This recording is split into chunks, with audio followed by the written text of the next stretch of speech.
Hello, I am Nick Geyser, the Biloxi Fire Chief. Hurricane season is from June to November of each year, and the City of Biloxi wants to help you prepare your family and property for storms and flooding. Are You Ready is the city's outreach program to help get you ready for storm season by bringing together agencies that work with storm preparation. In this program, we will educate and remind residents about the precautions they need to take before, during, and after a storm. Whether you are a new or long-time resident, this is news you can use. Hi, I'm Chrissy Labata, the city engineer for the City of Biloxi. After a disaster such as a major flood, tropical storm, or hurricane, residents typically have debris. Vegetative debris can build up in yards from things such as downed trees and limbs or even washed up seagrasses, depending on how high the water rose. Homes can be damaged due to falling trees or high winds, or could have suffered water damage from roof damage or rising waters. Rising waters that get into homes can damage furniture and appliances. So what do you do with all of that debris after a storm? After you take pictures and document your damages, you can start removing the debris to the street for removal by the city or its contractors. The city is not allowed to enter private property to pick up debris, so residents are required to get the debris to the side of the street. All debris placed at the street has to be sorted into separate piles. Different types of piles have to be disposed of at different landfills. Residents will need to make 5 debris piles: electronics, appliances, also called white goods, hazardous materials, paint, oil, and chemicals, vegetative materials, which have to be cut to 4-foot lengths, construction materials such as shingles, tile, carpet, and wood.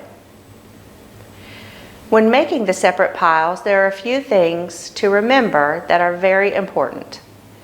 First, don't pile up debris on vacant lots. The city or their contractors are not allowed to pick up debris from vacant lots.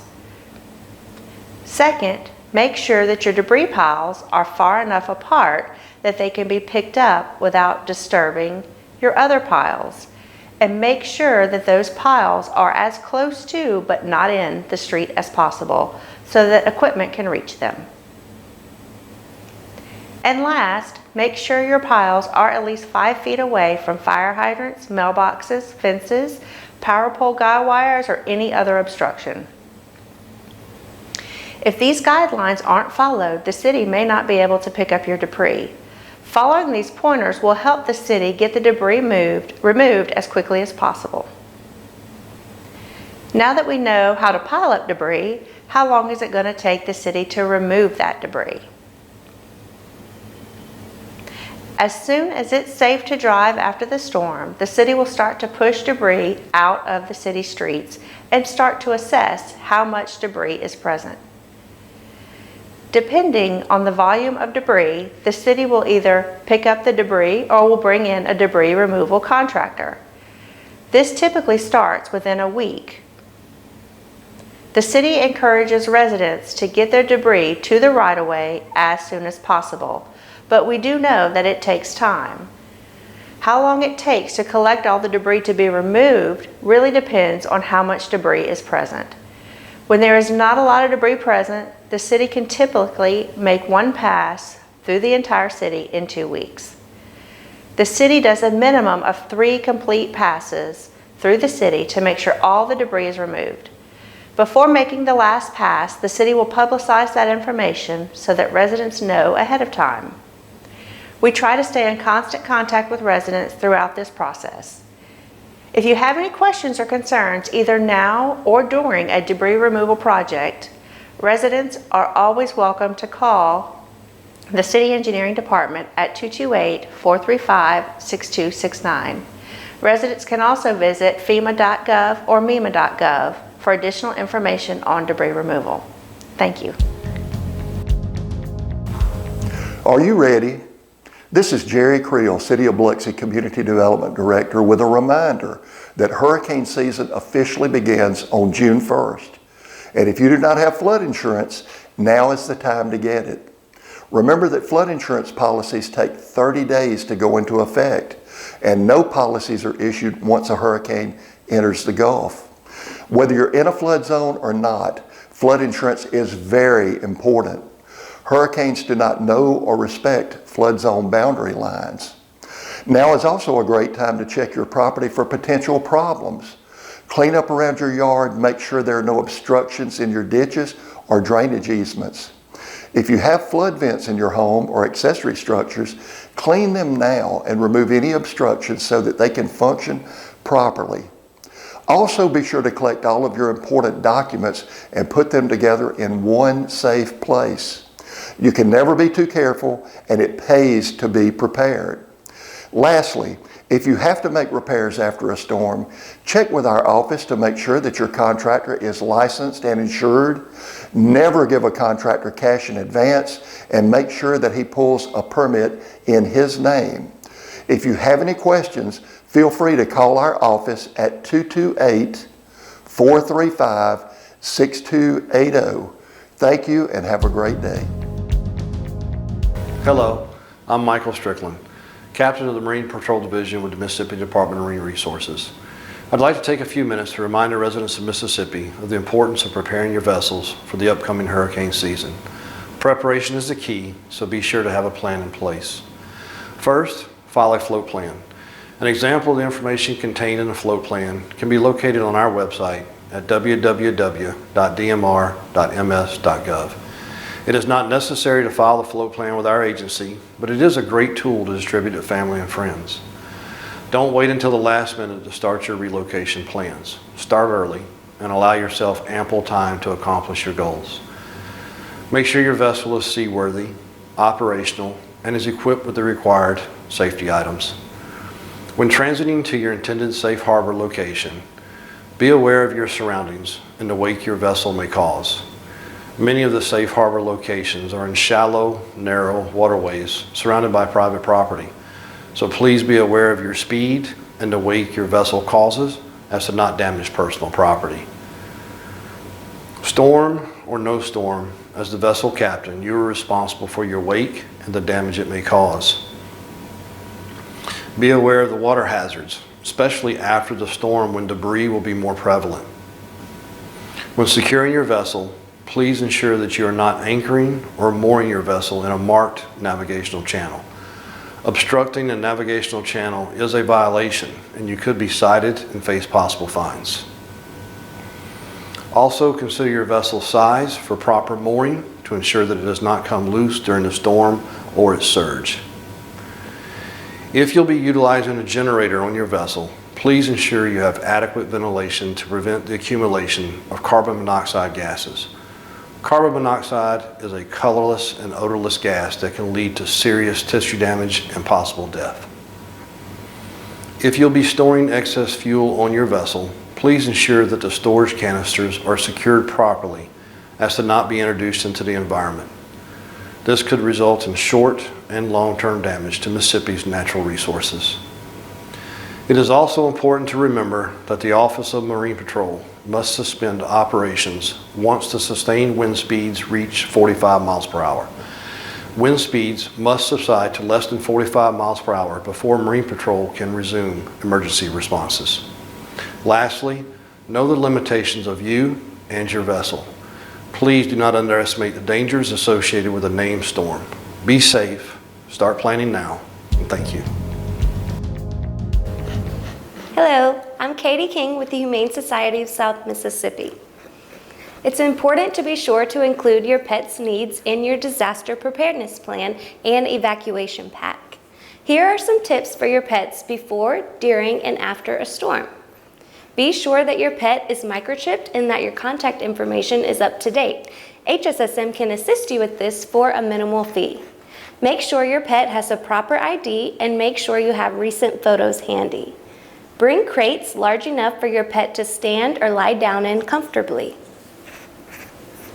Take your pet's veterinary records with you as well as toys and disposable garbage bags. Put together an emergency kit for your pet. Make sure you have enough food, water, and medication to last up to several days. Know your local evacuation centers and call ahead to see if they accept pets. And remember, if it's not safe for you, it's not safe for your pets. Hello, I'm Yvette Vogel with Coast Transit Authority. At CTA, it's our job to make hurricane evacuation easier and safer in Harrison County. Hurricane season here on the Mississippi Gulf Coast is from June 1st through November 30th. Be sure to pre-register your family now by going to our website, coasttransit.com, or giving us a call at 228-896-8080. Registration is easy and involves answering a few questions including your name, address, phone number, and any special needs you might have. If a hurricane threatens, we'll be ready to act and move your family out of harm's way. The following rules of CTA's hurricane transportation program will apply. Baggage is limited to 2 carry-on items per person. Pet carriers count as 1 carry-on. Baggage must be packed and ready to go prior to bus arrival. Non-ambulatory persons must have someone with them for assistance when possible. Qualified pets will be transported to the local pet shelter. All pets must be in a pet carrier at bus arrival and accompanied by the owner during transport. For more information or to register by phone, give us a call at 228-896-8080. Remember, you can also register online at coasttransit.com. We'll be glad to get you set up and answer any questions you might have. It's just one more way that Coast Transit Authority keeps the Gulf Coast rolling for you. Hello, I'm Kayla Maureen Griffith with Mississippi Power. At Mississippi Power, safely restoring your electric service after a storm is our top priority.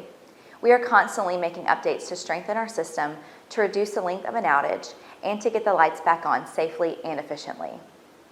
We believe proactively creating and reviewing your family's plan is a critical step that you can take when the sun is shining, so you know what to do when storm clouds form. After a storm, keep away from loose or dangling power lines. Any power line could be energized. You can't tell just by looking at it. Also, don't attempt to repair the electrical system or pull tree limbs off lines. Let our trained work crews perform this potentially dangerous work. To help you stay informed if an outage does occur, we offer an outage notification system that automatically sends customers updates via text, email, or voicemail about any power outages affecting you. You'll also receive information about how long the outage is likely to last and when the outage has been restored. At Mississippi Power, every employee has a storm role, and we understand that getting your lights back on is the first step back to normalcy. Let's hope for the best and plan for the worst as we begin the 2023 hurricane season. Stay safe. Be storm smart. This storm season, keep your peace of mind and save time and money. Take steps now to protect your property from future storm damage. First, remove all dead tree branches from your property.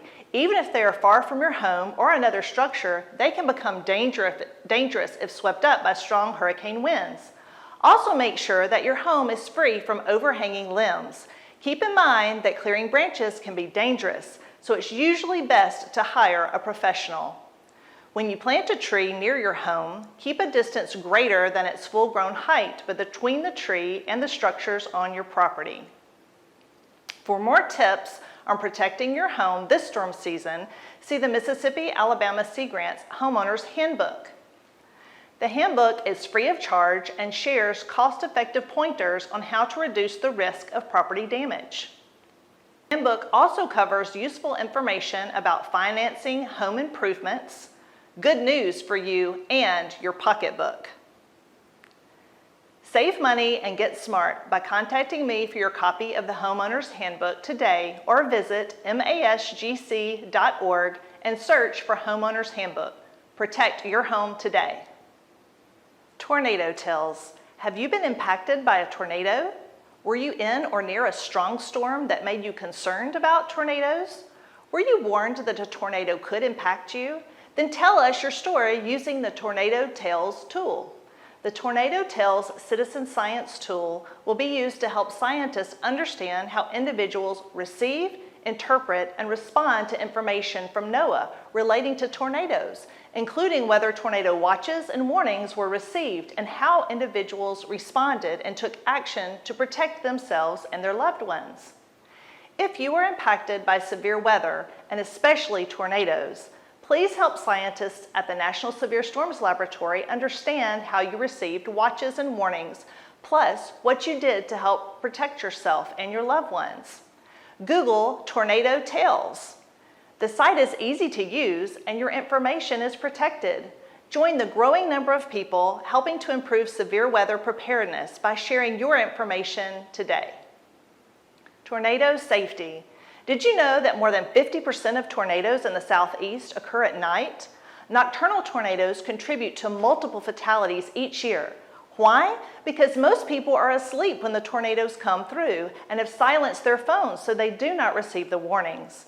Nighttime tornadoes in the southeast are especially deadly due to the prevalence of mobile homes and high population density in our region. Many unsafe structures are found in rural areas on isolated plots of land, in places that are difficult for emergency services to reach and that do not have appropriate storm shelters. A recent study found that tornadoes that occur at night are 2.5 times more likely to result in a fatality, and the trend has been going up, meaning that the problem's gotten worse. A common myth is that tornadoes are more common in states like Kansas or Oklahoma. However, if you look at the data, you will see that most tornado fatalities actually occur in Alabama and Mississippi. You can be a leader in keeping your friends and family safe during a tornado event. Request a magnet for your refrigerator that reminds you to have multiple ways to receive alerts during the day and especially during the night. Practice where you would go in the event of a tornado watch and warning. Is your structure safe? If not, where is the closest shelter? Do you have something to cover your head in case there is flying debris?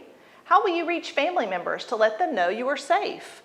A quick review of where to go and how to receive alerts could save your life and the lives of your loved ones. For more information on tornado safety or to request a training for your neighborhood, please contact me, Tracy Sempier, at 228-818-8829. Let's build weather-wise communities together. Cover your assets. White sandy beaches, fresh seafood, and hurricanes? Coastal living offers many benefits, but Gulf Coast residents must also be prepared for dangerous weather. Hurricane repairs can be expensive, and unfortunately, damage from winds and flooding can even impact inland community. This year, protect your property and your pocketbook with insurance. If you're considering flood insurance, it's important to act now. That's because it takes 30 days for a flood insurance policy to take effect. Flood damage is not covered under standard homeowners policies, and flood insurance cannot be purchased when a hurricane is in the Gulf. Some wind insurance policies will cover your home as well as the other structures on your property. Some wind insurance policies will even insure valuable items and expenses for loss of use, like hotel stays. Also consider flood insurance, especially if you live near the coast or in a flood-prone area. Learn more about the risk of flooding on your property by looking at your community's floodplain map. You can also learn more about the new Risk Rating 2.0 and how it will affect your flood insurance premiums by downloading the Risk Rating 2.0 fact sheet produced by the Gulf Sea Grant programs. It includes examples that are easy to follow and additional resources so you can stay informed. This storm season, cover your assets, insure against flood and wind damage. Thank you for taking the time to watch this program. Please make sure you are prepared and monitor various weather broadcast and media outlets, and don't forget to sign up for timely text alerts from the City of Biloxi through its B Alert system. Just text BILOXI to 99411. Again, thank you, and please make sure you are prepared.